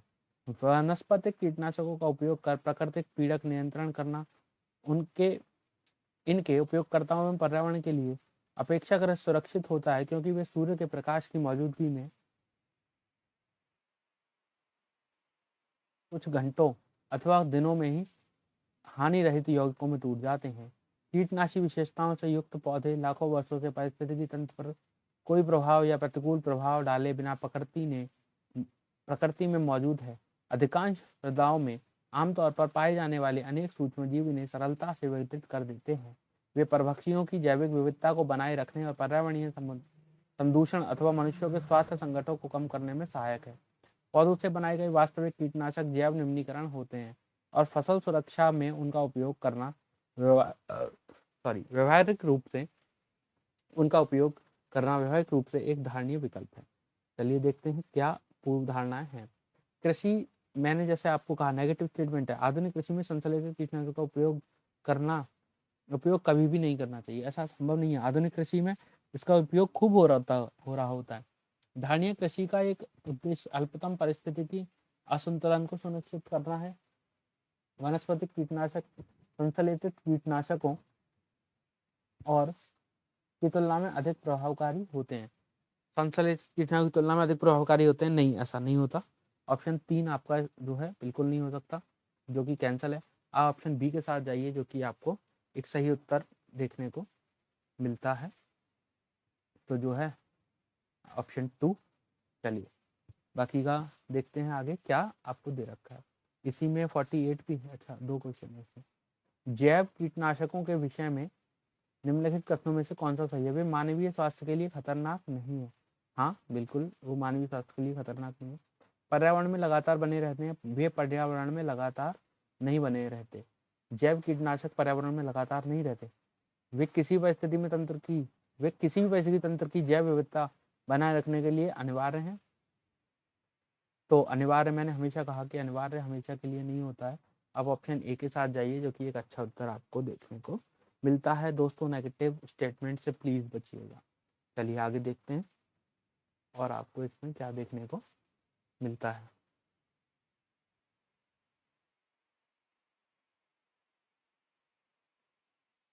चलिए सबसे पहले ऑप्शन देखेंगे, सर्वाधिक तार्किक और तर्क संगत निष्कर्ष आपको देखना है, फ्रेंड्स आपको चाहिए। हमारे शहरों को प्रदूषण मुक्त रखने के लिए हमारी सरकारें पर्याप्त रूप से जिम्मेवार नहीं है। हमारे देश में वायु गुणवत्ता सूचकांकों की बिल्कुल ही आवश्यकता नहीं है। ये एक नेगेटिव स्टेटमेंट है, मैं इसका जो है समर्थन, यही मैंने इसको कैंसिल कर दिया है। बाकी आगे देखेंगे। हमारे बड़े शहरों में बहुत से निवासियों के लिए वायु गुणवत्ता सूचकांक सहायक नहीं है। प्रत्येक शहर में प्रदूषण संबंधी समस्याओं के बारे में जन जागरूकता बढ़नी चाहिए।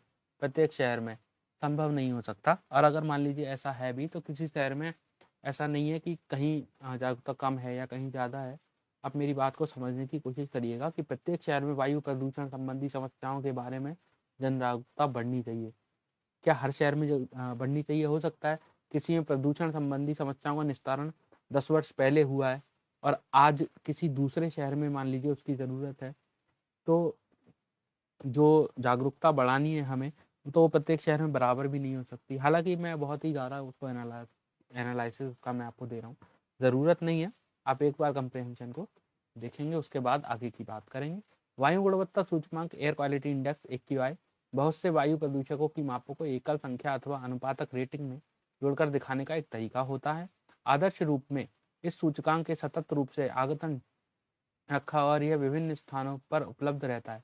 AQI सर्वाधिक उपयोगी तब होता है जब बहुत सारे प्रदूषण आंकड़े एकत्रित किए जा रहे हों और जब प्रदूषण के स्तर हमेशा तो नहीं लेकिन आमतौर पर निम्न रहते हों। इन दशाओं में कुछ दिनों के लिए अचानक बढ़ जाए तो वायु गुणवत्ता चेतावनी की प्रक्रिया में शीघ्रता से निरोधक कार्रवाई जैसा कि घर के भीतर रहना कर सकती है। दुर्भाग्य से शहरी भारत की हालत में ऐसा नहीं है। कई बड़े शहरों में प्रदूषण स्तर इतने अधिक होते हैं कि वे वर्ष के ज़्यादा दिनों में स्वास्थ्य के मानकों अथवा नियामक मानकों के ऊपर बने रहते हैं। यदि हमारा सूचकांक दिन पर दिन लाल खतरे के दायरे में बना रहता है तो किसी के लिए भी ज़्यादा कुछ करने लायक नहीं रहता, सिवाय इसके कि उसकी उपेक्षा करने की आदत बना ली जाए। पूरे कंप्रिहेंशन को पढ़ने के बाद मैं इस निष्कर्ष पर पहुंच रहा हूं कि हमारे शहरों का प्रदूषण मुक्त रहने के लिए हमारी सरकारें पर्याप्त रूप से जिम्मेवार नहीं है। तो मैं आपको बता दूं, ऐसा बिल्कुल नहीं है। ये जो है ऑप्शन आपका गलत होगा और आप ऑप्शन सी के साथ जाइए। हमारे बड़े शहरों में बहुत सारे निवासी हमारे ऐसे हैं जिन्हें वायु गुणवत्ता सूचकांक की आवश्यकता नहीं होती है। इसके बाद आप अगला कॉम्प्रिहेंशन देखेंगे, जिसमें सबसे पहले हमें ऑप्शंस के साथ जाना होता है। चलिए, इन्फ्रेंस आपको देखना है। रोजगार वृद्धि और समावेशन को सुनिश्चित करने के लिए हमें अत्यधिक उत्पादक सेवा क्षेत्र की नौकरियों के तीव्रतर विकास की परिस्थितियों को उत्पन्न करना आवश्यक है। आर्थिक वृद्धि और समावेशन को सुनिश्चित करने के लिए हमें खेतिहर कामगारों को अत्यधिक उत्पादक विनिर्माण और सेवा क्षेत्रों में स्थानांतरित करना आवश्यक है। हमें कृषि की उत्पादकता बढ़ाने के साथ साथ कृषि क्षेत्र में बाहर उत्पादक नौकरियों के तीव्रतर विकास की परिस्थितियों को उत्पन्न करना आवश्यक है। कृषि के प्रति वित्तीय आय में बढ़ने के लिए हमें उच्च स्तर वाली संकर किस्मों और आनुवांशिक जेनेटिकली मॉडिफाइड फसलों को अधिक बल देना आवश्यक है। क्या ऐसी कोई आवश्यकता है? चलिए देखेंगे कॉम्प्रिहेंशन में। उत्पादक नौकरियां जॉब विकास के लिए महत्वपूर्ण है और अच्छी नौकरी सर्वोत्तम प्रकार का समावेशन है और हमारी आधी से अधिक जनसंख्या कृषि पर निर्भर है। परंतु अन्य देशों के अनुभव से पता चलता है कि यदि कृषि पर प्रति व्यक्ति आय पर्याप्त रूप से बढ़ानी है तो कृषि पर निर्भर व्यक्ति की संख्या में कमी लानी चाहिए। यहाँ एक और उद्योग में नौकरियां सृजित की जा रही हैं। वहीं असंगठित क्षेत्र में ऐसी बहुत सी नौकरियां निम्न उत्पादकता वाली गैर संविदागत नौकरियां होती हैं, जिनमें कम आय और ना के बराबर सुरक्षा दी जाती है तथा कोई हित लाभ नहीं दिए जाते। इसकी तुलना में सेवा क्षेत्र की नौकरियां उच्च उत्पादकता वाली होती हैं, परंतु सेवाओं में रोजगार वृद्धि के हाल के वर्षों में धीमी रही है। परंतु सेवाओं में रोजगार वृद्धि हाल के वर्षों में धीमी रही है। चलिए देखते हैं कि क्या इसका सही उत्तर होना चाहिए। रोजगार वृद्धि और समावेशन को सुनिश्चित करने के लिए हमें अत्यधिक उत्पादक सेवा क्षेत्र की नौकरियों के तीव्रतर विकास की परिस्थितियों को उत्पन्न करना आवश्यक है। लास्ट वाली लाइन इसका समर्थन नहीं करती कि सेवाओं में रोजगार वृद्धि हाल के वर्षों में जब धीमी रही है और उत्पादक नीचे आप देखें ऑप्शन में तो उत्पादक सेवा क्षेत्र की नौकरियों के तीव्रतर विकास की परिस्थितियों को उत्पन्न करना आवश्यक है। तो नौकरियों के इस विकास को उत्पन्न करने के लिए परिस्थितियों का ऊपर उठना और नीचे गिरना संभव है। आप ऑप्शन ए के साथ नहीं जा सकते। आप ऑप्शन बी को देखिए। समावेश को सुनिश्चित करने के लिए हमें खेतीहर कामगारों को अत्यधिक उत्पादक विनिर्माण सेवा क्षेत्रों में स्थानांतरित करना आवश्यक है। नहीं, ऐसा भी उसने नहीं कहा है। हमें कृषि की उत्पादकता बढ़ने के साथ साथ कृषि क्षेत्र में बाहर उत्पादक नौकरियों के तीव्रतर विकास की परिस्थितियों को उत्पन्न करना आवश्यक है।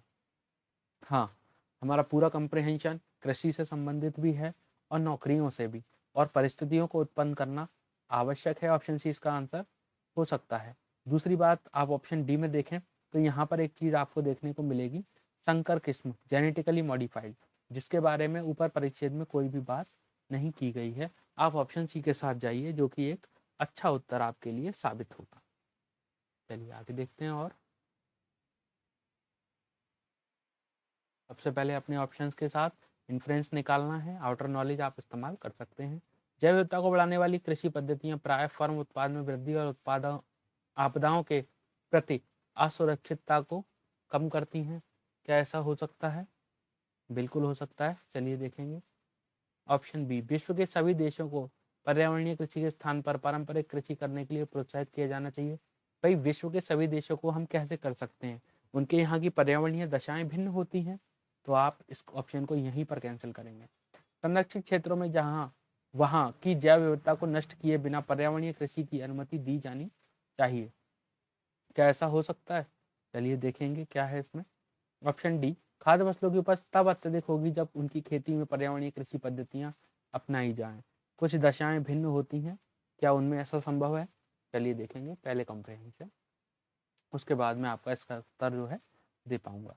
भूमि उपयोग में दृश्य भूमि पैमाने के उपागम अप्रोच से संरक्षित क्षेत्रों के बाहर और अधिक जैव विविधता को प्रोत्साहन मिल सकता है। वो कह रहा है संरक्षित क्षेत्रों के बाहर और अधिक जैव विविधता को प्रोत्साहन मिल सकता है। 1998 में हरिकन मिर्च के दौरान, जो क्या है प्रबंधन हरिकन मिर्च के दौरान पर्यावरणीय कृषि पद्धतियों का उपयोग करने वाली फर्मों का पारंपरिक तकनीकों के उपयोग करने वाली फर्मों की तुलना में क्रमशः होंडुरास, निकारागुआ और ग्वाटेमाला 58%, 70% और 99% कम नुकसान हुआ है। कोस्टा रिका में वानस्पतिक वन रोधों, विंडब्रेक्स और बाढ़ कतारों के उपयोग से पक्षी व्यवस्था से वृद्धि के साथ किसानों की चारागाह और कॉफी से होने वाली आय में अत्यधिक बढ़ोतरी हुई। वह अर्ध प्रकृति आवास के निरंतर कृषि भूमि होने पर मधुमक्खियों से होने वाले परागण अधिक प्रभावकारी होता है। यह निष्कर्ष महत्वपूर्ण है क्योंकि विश्व की 107 अग्रणी फसलों का 87% परागण करने वाले जंतुओं पर निर्भर है।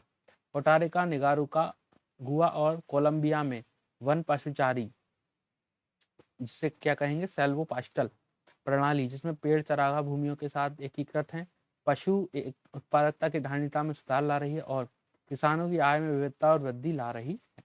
चलिए देखेंगे इसमें क्या हो सकता है।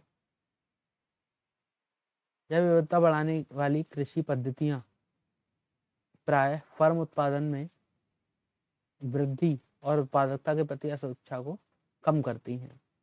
जैव विविधता हमेशा इसका जो है एक अच्छा विकल्प रहा है, तो आप इस ऑप्शन के साथ जा सकते हैं और बाकी के 2 ऑप्शंस को कैंसिल करूंगा क्योंकि यह ऑप्शन हमेशा इन दोनों से अच्छा बैठता है जो मैंने पढ़ा। देखिए, संरक्षित क्षेत्र में वहाँ की जैव विविधता को नष्ट किए बिना पर्यावरणीय कृषि की अनुमति दी जा सकती है। दूसरी लाइन इसका समर्थन नहीं करती। जब उसकी खेती में पर्यावरणीय कृषि पद्धतियां अपनाई जाएं, ऐसा बिल्कुल संभव नहीं है। बात की गहराई को समझिए, ऐसा संभव नहीं है। इसके बाद आप 64 पर जाएं। सबसे पहले हम लोग ऑप्शंस के साथ जाएंगे, उसके बाद आगे की चर्चा। तो इन्फ्रेंस आपको देखना है। प्रकरण में मध्यम प्रौद्योगिकी और संसाधनों का प्रकरण करने वाले उद्योगों में भारत की जीडीपी उच्च मूल्य वर्धित तथा उच्च उत्पादकता स्तरों को दर्शाती है। भारत में अत्यधिक पूंजी और प्रौद्योगिकी वाले विनिर्माण का संवर्धन करना संभव नहीं है। भारत को अनुसंधान एवं विकास, प्रौद्योगिकी उन्नयन और कौशल विकास में सरकारी निवेश बढ़ाना चाहिए और गैर सरकारी निवेशकों को प्रोत्साहित करना चाहिए। भारत ने पहले ही विश्व बाजार के उन क्षेत्रों में बड़ा हिस्सा प्राप्त कर लिया है जिसमें बढ़ती हुई मांग की प्रवृत्ति है। चलिए देखते हैं इसका क्या उत्तर होना चाहिए। कॉम्प्रिहेंशन नंबर 4, भारतीय निर्माण के लिए मध्य अवधि चुनौती निम्न स्तर से उच्चतर प्रौद्योगिकी क्षेत्रों, निम्न स्तर से उच्चतर मूल्यवर्धित क्षेत्रों और निम्न स्तर से उच्चतर उत्पादकता के क्षेत्रों की ओर बढ़ने की है। मध्यम प्रौद्योगिकी उद्योगों में मुख्य रूप से अत्यधिक पूंजी लगी होती है और उनमें संसाधनों का प्रकरण होता है। उच्च प्रौद्योगिकी उद्योगों में मुख्य रूप से अत्यधिक पूंजी और प्रौद्योगिकी लगी होती है। संपूर्ण जीडीपी में विनिर्माण के हिस्से को प्रकल्पित 25% तक बढ़ाने के लिए भारतीय विनिर्माण क्षेत्र को विश्व बाजार में उन क्षेत्रों पर कब्जा करने की आवश्यकता है जिनमें बढ़ती हुई मांग की प्रवृत्ति है। इन क्षेत्रों में अधिकांश रूप से उच्च प्रौद्योगिकी और पूंजी लगी होती है। चलिए देखते हैं क्या इन्फ्रेंस हो सकता है। मध्यम प्रौद्योगिकी और संसाधनों का प्रकरण करने वाले उद्योगों में भारत की जीडीपी उच्च मूल्य वर्धित तथा उच्च उत्पादकता को दर्शाती है। क्या ऐसा है? ऐसा बिल्कुल नहीं है क्योंकि इन चीज़ों की जीडीपी वगैरह की बात उन्होंने कहीं नहीं की। भारत में अत्यधिक पूंजी और प्रौद्योगिकी वाले विनिर्माण का संवर्धन करना संभव नहीं, एक नेगेटिव स्टेटमेंट है। भारत को संसाधन अनुसंधान एवं विकास, प्रौद्योगिकी उन्नयन और कौशल विकास में सरकारी निवेश बढ़ाना चाहिए, गैर सरकारी निवेशों को प्रोत्साहित करना चाहिए, जो कि एक अच्छा उत्तर आपको देखने को मिल सकता है। ऑप्शन डी एक बार देखेंगे। भारत में पहले ही विश्व बाजार, ऐसा कभी नहीं है कि ऐसा उसने वहाँ नहीं बोला कि भारत ने पहले ही इतना कर रखा है कि अब उसे और कोई चीज़ें करने की ज़रूरत नहीं है जिसमें बढ़ती हुई मांग की प्रवृत्ति है, ऐसा हिस्सा उन्होंने प्राप्त कर लिया, ऐसा कुछ नहीं है। आप 64 सी के साथ जाइए, एक अच्छा उत्तर आपको देखने को मिलेगा। चलिए और देखते हैं इसके साथ हमारा क्या हो सकता है इन्फ्रेंस। देखिए यहाँ पर है सर्वाधिक तार्किक उपनिगमन, जिसे हम कहते हैं कॉरोलरी। मैंने वहाँ कहा था कि कॉरोलरी सिस्टम आएगा जो कि फ्यूचर ओरिएंटेड होता है, 4-6 चीज़ों की बात करेगा, उसके बाद किसी एक बात पर ऑथर अपनी बात को पूरा कर देता है। चलिए देखते हैं। गरीबी कुपोषण को कम करने के लिए खेत से थाली फार्म टू कॉर्फ तक की मूल्य श्रृंखला की दक्षता में बढ़ोतरी करना जरूरी है। कृषि उत्पादकता में बढ़ोतरी करने से भारत में स्वतः ही गरीबी और कुपोषण दूर हो जाएगा। ऐसा नहीं होता, ये एक नेगेटिव स्टेटमेंट है, ऐसा नहीं हो सकता। भारत की कृषि उत्पादकता पहले से ही बहुत अधिक है और इसे अधिक बढ़ाया जाना आवश्यक नहीं है, ऐसा भी नहीं हो सकता भाई। सामाजिक कल्याण और गरीबी उन्मूलन कार्यों के लिए अधिक निधि का आवंटन करने से भारत में गरीबी और कुपोषण को अंततः उन्मूलन हो जाएगा, ये भी नहीं है। ऑप्शन ए इसका बिल्कुल सही ऑप्शन है, फ्यूचर ओरिएंटेड क्वेश्चन है और फ्यूचर ओरिएंटेड इसका आंसर है। एक बार फिर भी आप इसके कॉम्प्रिहेंशन को देख सकते हैं। चलिए, पिछले दशक के दौरान भारतीय कृषि खाद्यान्न व तिलहन का रिकॉर्ड उत्पादन करने के साथ अधिक सुदृढ़ हुई है। इसके परिणाम स्वरूप बढ़ी हुई खरीद से भंडार गृहों में खाद्य के स्टॉक में भारी बढ़ोतरी हुई है। भारत चावल, गेहूं, दूध, फसलों, सब्जियों के विश्व के शीर्ष उत्पादकों में से एक है। फिर भी विश्व भर के न्यून पोषित लोगों का एक चौथाई भाग भारत में है। औसत रूप से देश के कुल परिवारों को लगभग आधे परिवारों में कुल व्यय का लगभग आधा व्यय भोजन पर होता है, जो कि बिल्कुल सही है। तो दोस्तों, कॉरोलरी है, फ्यूचर ओरिएंटेड है, इसका जो आंसर है वो आपको कॉम्प्रिहेंशन में देखने को नहीं मिलता, और अगर ऐसा है भी तो बहुत अधिक मैच नहीं होगा। तो इसको मैं आपको बोलूँगा कि आप अपने दिमाग से ही इसको, जहाँ भी कॉरोलरी आपको दिखाई दे, आपको अपना दिमाग लगाना होगा और अपने उत्तर तक पहुँचना है। चलिए देखते हैं। राज्य मोतियों के समान है तथा केंद्र वह धागा जो उन्हें हार में पिरोता है। यदि धागा टूट जाए तो मोती बिखर जाते हैं। निम्नलिखित विचारों में से कौन सा एक उपर्युक्त कथन की संतुष्टि करता है? शक्तिशाली केंद्र और शक्तिशाली राज्य एक मजबूत संघ फेडरेशन बनाते हैं। क्या ऐसा है? शक्तिशाली केंद्र राष्ट्रीय अखंडता हेतु एक बंधनकारी शक्ति है। शक्तिशाली केंद्र राष्ट्रीय अखंडता हेतु एक बंधनकारी शक्ति है। हमेशा जो है क्या होगा कि जो मजबूत है, अगर हमारा केंद्र मजबूत है तो राष्ट्रीय अखंडता जो है सुरक्षित रहती है। तो ये नहीं हो सकता। ऑप्शन सी आप देखें, शक्तिशाली केंद्र राज्य सत्ता में बाधा, ऐसा बिल्कुल नहीं है। राज्य की स्वायत्तता संघ फेडरेशन के लिए पूर्वापेक्षा है, ऐसा बिल्कुल नहीं है। जहां हमारा बेस्ट ऑप्शन हमें मिल जाएगा वहां हम अपनी खोज को पूर्ण विराम देंगे, लेकिन उससे पहले फिर भी हम अलग अलग ऑप्शंस को एक बार देख लेंगे। तो मैं आपको बता दूं कि राज्य की जो सत्ता है वो फेडरेशन के लिए पूर्वापेक्षा नहीं है। वो उतना मजबूत नहीं कर सकता कि जहां केंद्र और जो मोती हैं उनकी तुलना धागे के साथ की गई है, केंद्र की धागे के साथ, मोतियों की राज्य के साथ।